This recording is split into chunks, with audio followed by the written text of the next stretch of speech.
وبرزوا لله جميعا فقال الضعفاء للذين استكبروا إنا كنا لكم تبعا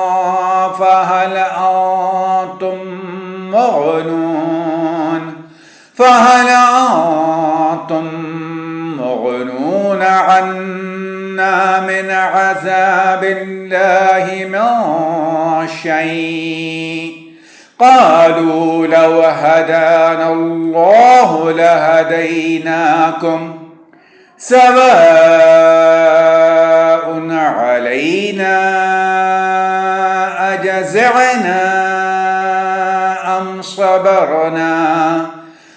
صبرنا ما لنا من محيص.